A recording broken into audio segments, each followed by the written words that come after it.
Hi everyone, আজকে আমি এই লুকটাই ক্রিয়েট করে দেখাবো। আর খুবই ইজি স্টেপ ফলো করে ফ্যামিলি কোনো প্রোগ্রামে বা গেট টুগেদারের মধ্যে এরকম সিম্পল মেকআপ কিন্তু খুবই ভালো লাগে। যে কোনো সিম্পল কটনের শাড়ির সাথে যারা মানে কটনের শাড়ি পছন্দ করেন তাদের জন্য একদমই পারফেক্ট। তো আমি একটা খুবই সিম্পল টাঙ্গাইলের মধ্যে, টাঙ্গাইল বলবো না, কটনই বলি। আমি আসলে জানি না এটা কি টাইপের শাড়ি। তো সবাই আমাকে কমেন্ট করে জানাবেন এটা কি ধরনের শাড়ি। পারফেক্টলি আসলে বলতে পারতেছি না এটা কি টাইপের শাড়ি, জাস্ট এটা মানে আঁচলটাও সেম। তো এই শাড়িটার সাথে যে কোনো মেকআপ, মানে একটু লাইট মেকআপ বেশি ভালো লাগবে। তো আমি কিন্তু আজকে মেকআপ টিউটোরিয়ালের মধ্যে আমার ভয়েসটা একটু ক্লিয়ার না, তারপর আমি যতটুকু পারি আমি কিন্তু ডিটেলসে মেকআপ টিউটোরিয়ালটা করলাম আজকে। তো অবশ্যই কমেন্ট করে জানাবেন যে আজকের মেকআপ টিউটোরিয়ালটা আমার কেমন হলো। তো আমি যেহেতু একটু ডিউই মেকআপ পছন্দ করি, তো আমি ট্রাই করলাম আজকে একদম মানে একদমই সফট গ্ল্যাম মেকআপ টিউটোরিয়াল, কোনো রকম ভেজাল ছাড়াই জাস্ট নিজের মতো করে আসলে টিউটোরিয়ালটা করার ট্রাই করলাম। তো যদি আমার মেকআপ টিউটোরিয়ালটা আপনাদের ভালো লাগে তাহলে অবশ্যই কমেন্ট করবেন, আমার চ্যানেলটাকে সাবস্ক্রাইব করবেন আর পাশে থাকা বেল আইকনটা ক্লিক করে দিবেন। আর অবশ্যই কমেন্ট করতে ভুলবেন না যে এইটা কোন ধরনের শাড়ি। আমি একটু ট্রাই করি আপনাদেরকে দেখানো কটনের মধ্যে। আমার টিউটোরিয়ালটা আপনাদের কেমন লাগলো অবশ্যই কমেন্ট করে জানাবেন। আজকে খুব সফট একটা গ্ল্যাম মেকআপ করব। তো ফার্স্টে আমি ময়শ্চারাইজার ইউজ করে নিচ্ছি নিভিয়া, যে কোনো ময়শ্চারাইজার আপনারা অ্যাপ্লাই করতে পারেন যার যার স্কিন টাইপ। আমি ফেসটা আগেই ক্লিন করে নিলাম। ফার্স্ট স্টেপ হচ্ছে স্কিন কেয়ার করা। তো আমার যেহেতু স্কিন কেয়ার করা, তো আমি আর স্কিন কেয়ার করতেছি না, এখন ডিরেক্ট ময়শ্চারাইজার অ্যাপ্লাই করে মেকআপ স্টার্ট করব।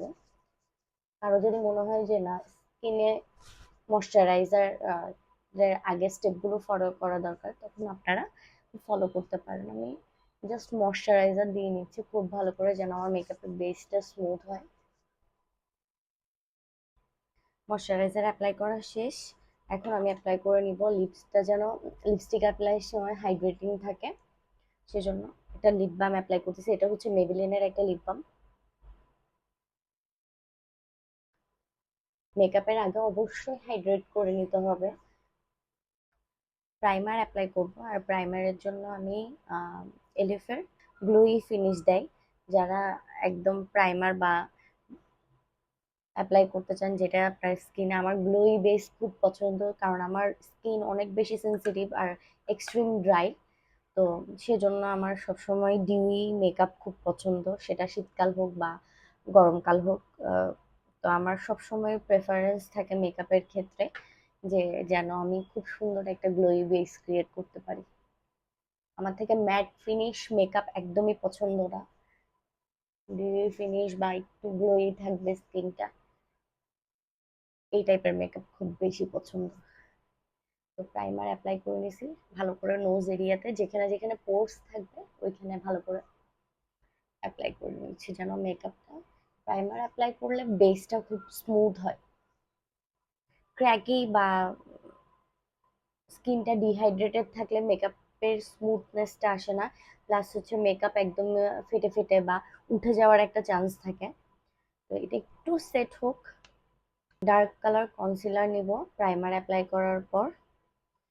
ডার্ক কালার কনসিলার দিয়ে যেখানে যেখানে আমার একটু স্পট বা একটু ডার্ক সার্কেল আছে, এটা এক শেড ডার্ক আমার স্কিন টোন থেকে।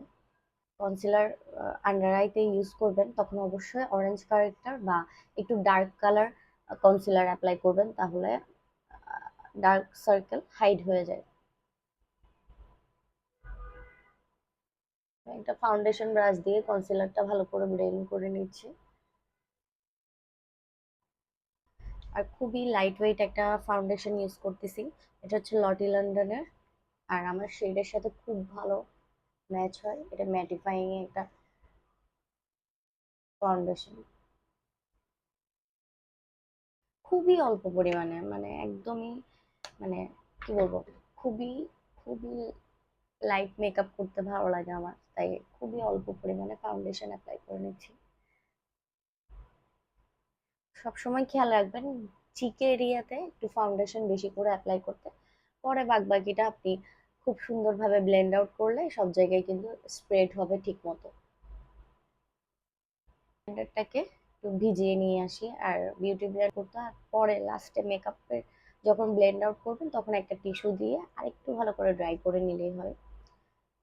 অনেকেই কিন্তু ঠিক মতো বিউটি ব্লেন্ডারের ইউজের প্রসেসটাই আসলে জানে না, তো তাই বললাম যারা জানে না তারা যেন ক্লিয়ারলি মানে বুঝতে পারে। তো আমি এটা একটু ভিজিয়ে নিয়ে আসি। এই বিউটি ব্লেন্ডারটা আমি খুব ভালো করে ড্রাই আউট করে নিলাম, দেখাচ্ছি। একদমই কোনো রকম এটাতে জল নেই। তো এটা এখন খুব সুন্দরভাবে আস্তে আস্তে ব্লেন্ড আউট করব। ড্যাপ ড্যাপ করে জাস্ট বসাই নিলেই হবে। এটা কোনো রকম ঘষাঘষি করা যাবে না, জাস্ট বসায় বসায় ব্লেন্ড আউট করতে হবে। খুব সুন্দর করে ব্লেন্ড আউট হয়ে গেছে। তো এখন পাউডার দিয়ে সেট করব। বাট ক্রিমি প্রোডাক্ট পাউডার দিয়ে সেট করার আগে যত রকম ক্রিম প্রোডাক্ট আপনি ইউজ করবেন তো অবশ্যই ক্রিমি প্রোডাক্ট আগে অ্যাপ্লাই করতে হবে। তো আমি ফেসটাকে একটু কন্ট্রোল করে নিচ্ছি সেই গ্ল্যামার কন্ট্রোল দিয়ে।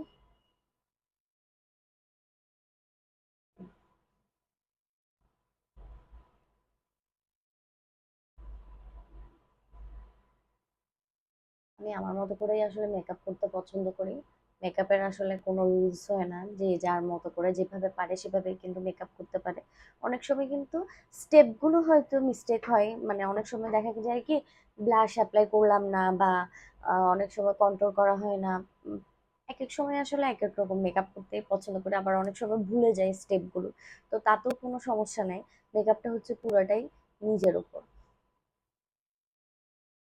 ব্লাশ অ্যাপ্লাই করে নিচ্ছি যেখানে যেখানে আমার একটু একটু মনে হচ্ছে যে ক্রিমি প্রোডাক্টগুলো আমি আগে অ্যাপ্লাই করব।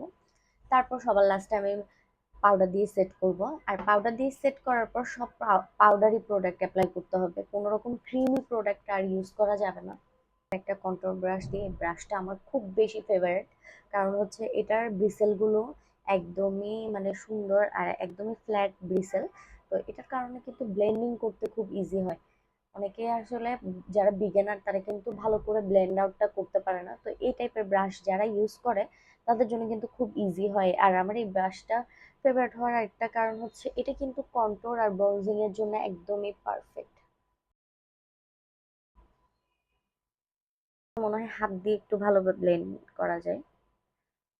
আর ব্লাশ ব্লেন্ডিং এর জন্য আমি ছোট্ট পয়েন্টেড ব্রাশটা ইউজ করব, কারণ ক্রিমি প্রোডাক্ট তো খুব ইজিলি আর খুব তাড়াতাড়ি ব্লেন্ড আউট হয়ে যায়, তো বেশি হ্যাসেল নিতে হয় না। খুব সুন্দরভাবে ইজিটা হচ্ছে ব্লেন্ড আউট করতে খুবই ইজি আর খুবই ক্রিমি টেক্সচার। মানে হাই এন্ডের ব্লাশ যেরকম, মানে নার্সের ব্লাশ সেম আমার কাছে মনে হয় একই কোয়ালিটি, হয়তো একটু এদিক সেদিক হবে কিন্তু আমার কাছে মনে হয় ব্লেন্ড আউট ঠিক সেম ভাবে হয়। আর আইব্রোর জন্য আমি ওয়েট অ্যান্ড ওয়াইল্ডের, এটা আমি এত বেশি ইউজ করি রেগুলার বেসিসে, এটা একদম শার্প করতে করতে ছোট হয়ে গেছে। তারপরেও যতদিন আসলে যাই, মানে এটা আমার খুব ভালো লাগে আর খুব অ্যাপ্লাই করে ইজি। স্কুলে দিয়ে ভালো করে ব্রাশ করে নিচ্ছি। যদি মনে হয় আর একটু ডার্ক করা লাগবে, মেকআপের সাথে আসলে অ্যাডজাস্ট করতে হয়। কখন অনেক সময় দেখা যায় কি মেকআপ করার পর আইব্রোটা খুবই লাইট মনে হয়, কারণ পাউডার অ্যাপ্লাই করা হয়, তো ডাস্ট হিসেবে ওগুলো কিন্তু আইব্রোটাকে একটু লাইট করে দেয়। তো সব মেকআপ করার পর একদম সবার লাস্টে আইব্রোটাকে একটু ডিফাইন করে নিতে হয়, আর স্পুলি দিয়ে একটু ব্রাশ করে নিয়ে সেট করে নিই। জাস্ট পাউডার দিয়ে সেট করবো ফুল ফেসটাকে। আর পাউডারের জন্য আমি আহ, এটা হচ্ছে যে রেভলিউশনের বানানা পাউডার, ওইটা দিয়ে আসলে সেট করবো। একটা আমি জাস্ট হাতের মধ্যে এভাবে নিয়ে একটু ভালো করে ব্লেন্ড আউট করে, যেন কোনো রকম এক জায়গায় যেন বেশি অ্যাপ্লাই না হয়, এটা খুব ভালো করে আস্তে আস্তে আন্ডার আইতে সেট করে নিচ্ছি।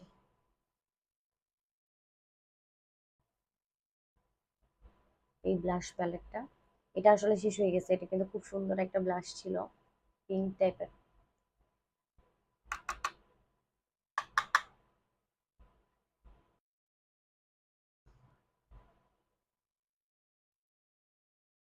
মেকআপ আমি মোটামুটি ডার্ক স্টোরের মধ্যেই আমার প্রোডাক্ট আজকে সব ইউজ করতেছি। এটা ডার্ক স্টোর মেকআপ টিউটোরিয়াল বলতে পারেন।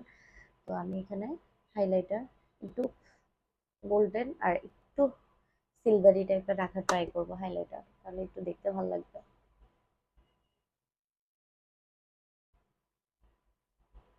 লুক ক্রিয়েট করার জন্য টেকনিকের একটা আই প্যালেট ইউজ করব। আর এগুলো কিন্তু খুবই রিজনেবল প্রাইস। প্যালেটটা ইউজ করে খুব বেশি পিগমেন্টেড, খুবই সুন্দর হচ্ছে এটার পিগমেন্টেশন। আর যারা ইউজ করে তারা তো বলতেই পারেন, আর যারা ইউজ করেন না তারা একবার হলে এই প্যালেটগুলো রিজনেবল প্রাইসের মধ্যে ট্রাই করে দেখতে পারেন। এই ডার্ক চকলেট কালারটা নিয়ে ট্রানজিশন কালার হিসেবে ইউজ করব।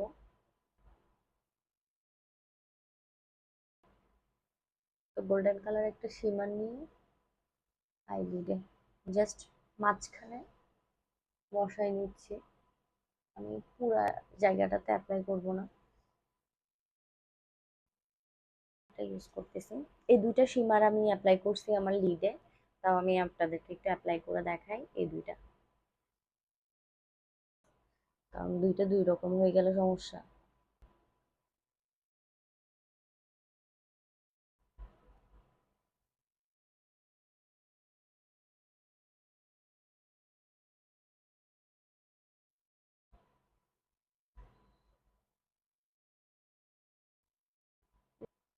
I area, under I,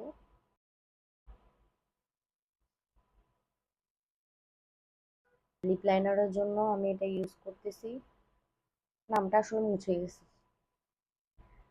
brown colour, chocolate brown. একদমই ম্যাট, অ্যাপ্লাইয়ের সময় একটু মনে হয় যে একটু ক্রিমি টাইপের টেক্সচার, কিন্তু পরে অ্যাপ্লাই করার 2 থেকে 3 মিনিট পর একদম ড্রাই হয়ে যায়। তো এটা হচ্ছে অ্যাবসলিউট নিউ ইয়র্কের একটা লিপ ক্লাইরন লিপ লিপস্টিক।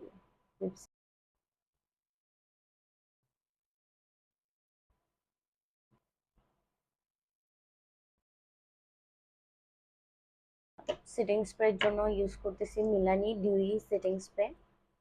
যাদের পছন্দ তারা ম্যাটটা ইউজ করবেন, আমার তো একটু ডিউই সেটিং। এটা আমি জাস্ট স্পুলি দিয়ে একটু ড্রাই হোক।